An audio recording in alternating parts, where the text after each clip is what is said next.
Good day, everybody. Welcome to today's video. This is Jerry from BackCountry Wrenching, and the DIY Overland trailer is getting closer to being completed.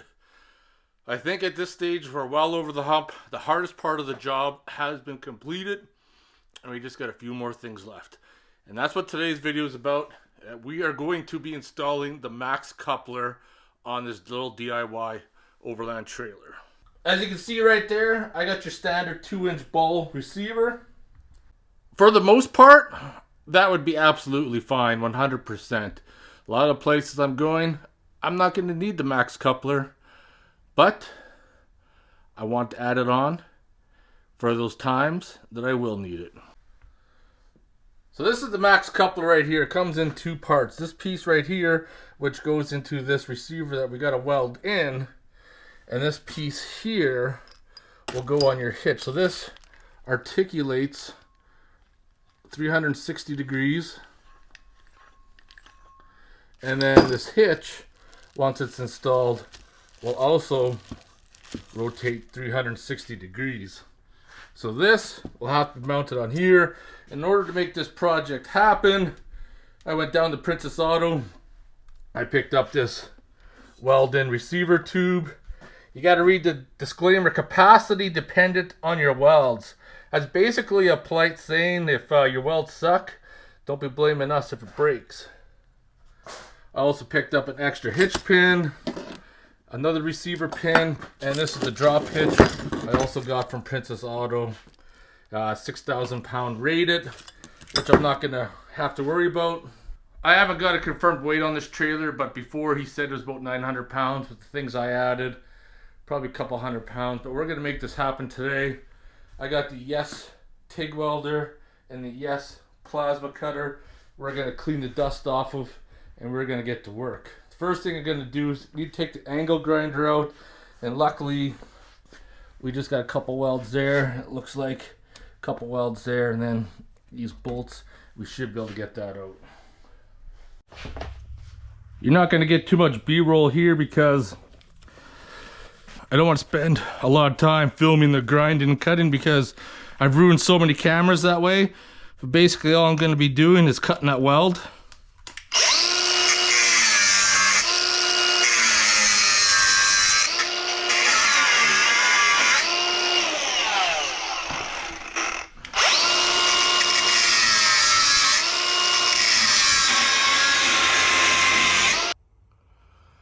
So I got most of the welds cut.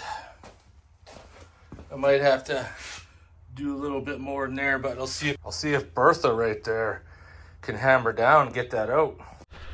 You got to make sure you rock the ear protection with this, because it's loud.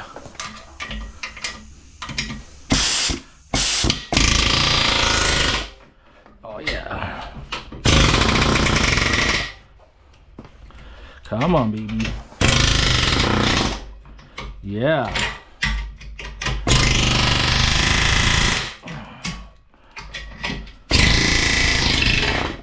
Oh, I think we almost got her.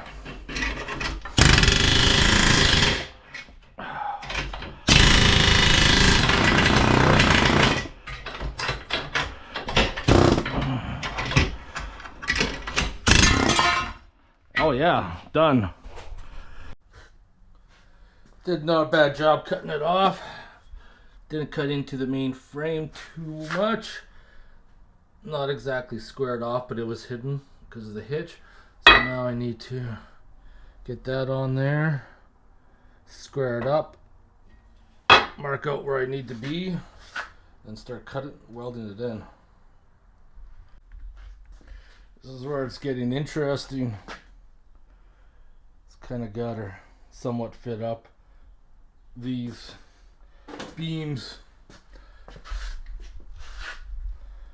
the angles aren't exactly perfect. One's longer than the other, so it's going to make it a little bit difficult to fit up.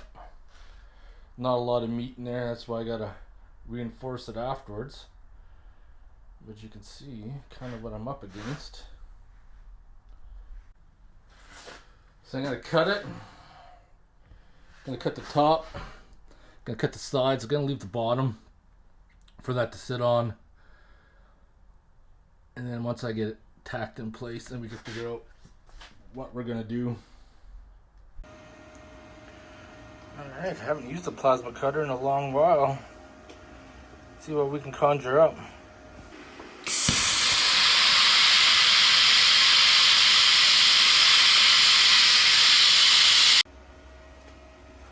I was trying to be fancy and used a plasma cutter. I ended up just making a mess instead. Oh, that's being stubborn. Everything's cut out. I could fit that inside. Just trying to get things fitted up here straight as possible.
So I got it welded in place. We need to make this panel right here for reinforcement. Just because there's probably a pretty good chance over time that would just snap. So we're going to reinforce it.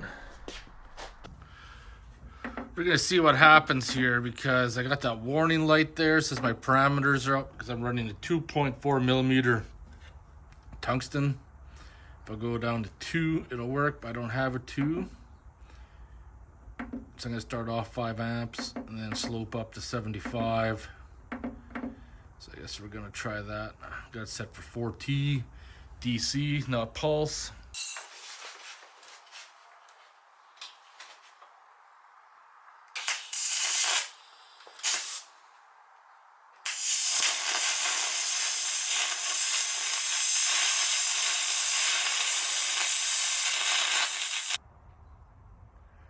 Not sure what's going on there. Cranked up the amperage. Just looks like ass. Like it's not getting any gas at all. Even like burnt up my tungsten. I don't know what the heck's going on. I don't have time to piss around with it, so I'm just gonna bust out the MIG, grind that back out. Ground back out. Got the old trusty Esab Rebel back. Let's power this baby up.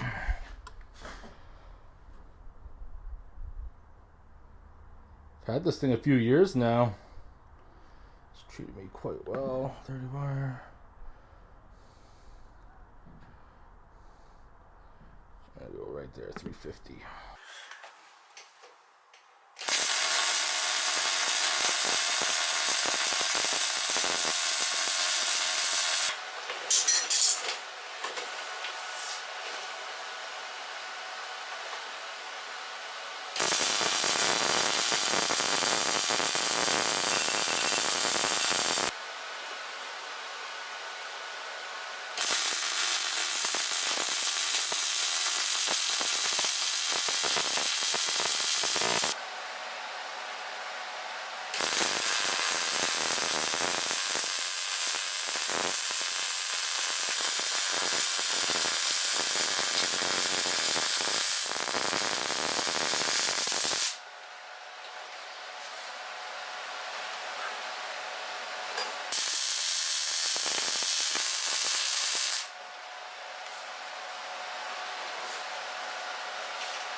So you can see right there, that's how the coupler will look. You can pull the pin, pull it out.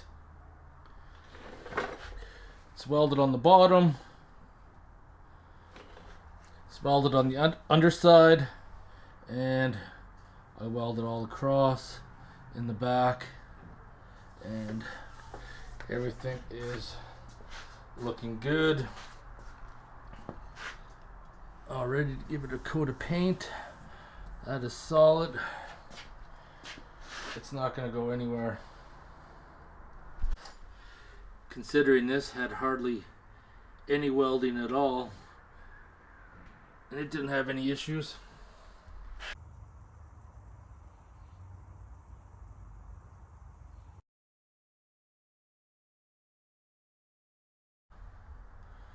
So now we're going to get ready to put that toolbox back on.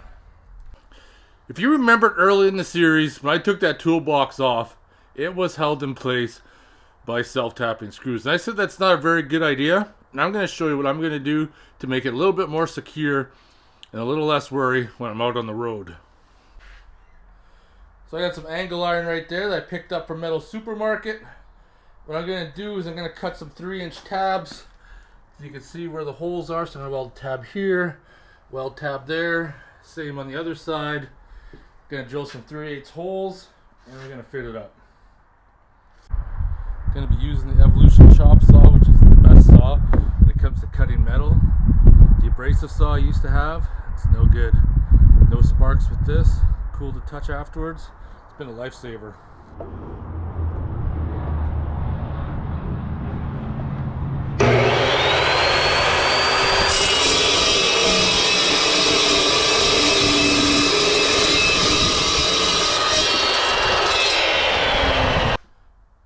Also quickly painted the back, so it's good to go. I'm gonna put the toolbox on, and then hitches all welded up. Still gonna put the chains on, but I'm looking good.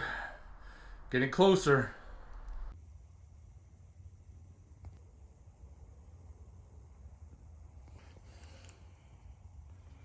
Look how smooth that cut is. Magnificent. I was gonna go 3 inches, but I actually decided on 2 instead. So I gotta start fitting these up and getting ready to weld in place. The rust mark is my witness line to where the box rests across there.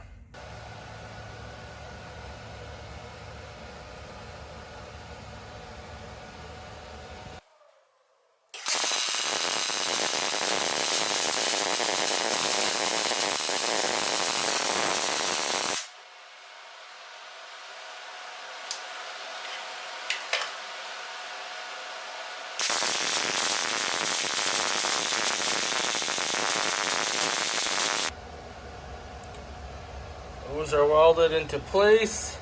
Just gotta smooth out the welds like I did over there. And you can drill the holes, get the toolbox mounted. Oh man, it's a moment I've been waiting for a long time, is to get the toolbox on, because that means this project is getting closer to the end.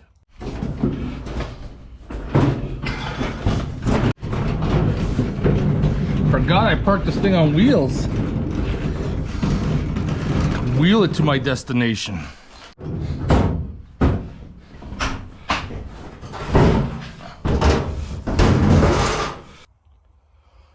So just bolting it down using 3/8 bolts, grade 8 hardware.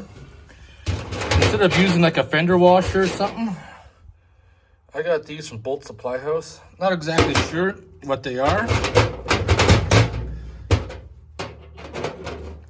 but they are going to spread weight out, and I'm not going to have any issues with those big plates bending under any type of pressure.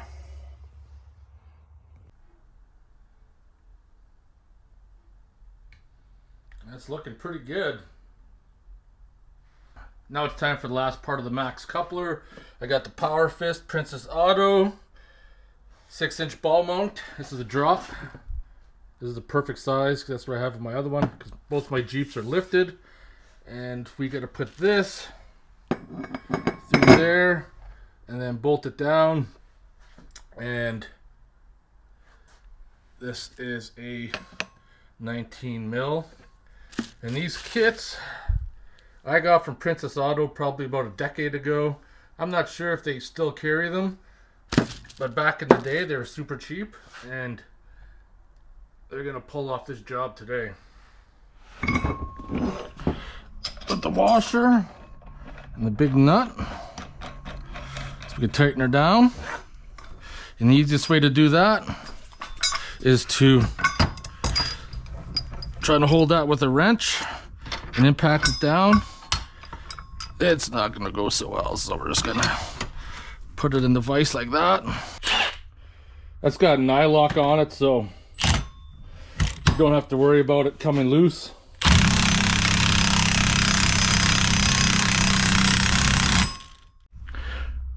It's kind of a fine line, so right now I'm gonna do it by hand.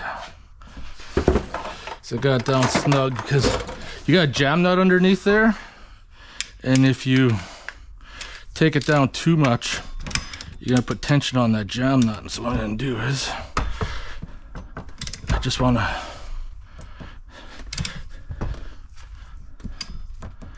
take up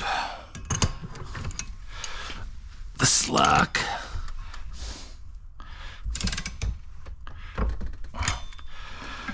That's too tight.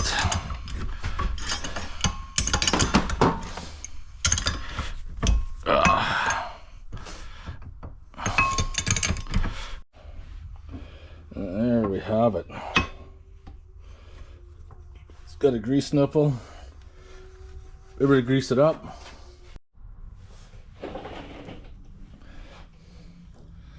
So this is what I mean, the articulation you got with something like this compared to your 2-inch ball receiver. This is night and day, especially for being out on the trails in the bush. What do you guys think? Would you install one? Yes or no? I think they're worth their weight in gold. Shut her down, getting ready for some paint. That's going to be in the next video as we're getting ready to finish this project and finally head out. People always ask me if I listen to music in the garage. I like to listen to podcasts. So if you guys have any good podcasts you listen to and you want to share, let me know. But it's motherfucking beer time. We got this beer from Fernie Brewing Company. It's Pils Project 9. I think that's a worthy beer to drink after all the work I've taken care of. Alright, cheers everybody. This is a beer. It's well deserved.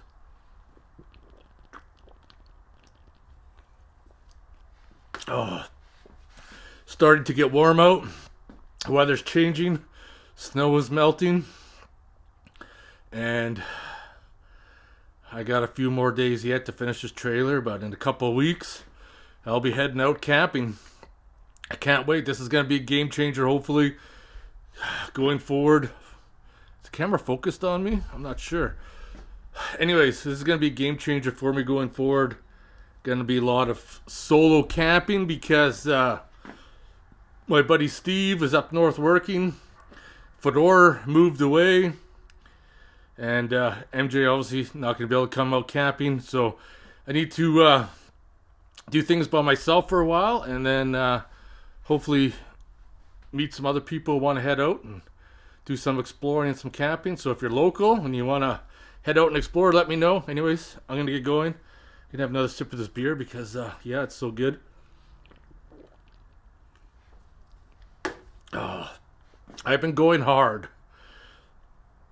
for 5 weeks now on my days off working on this trailer. And soon I'll be using it. I'll see you guys on the next one. Thanks for watching, everybody.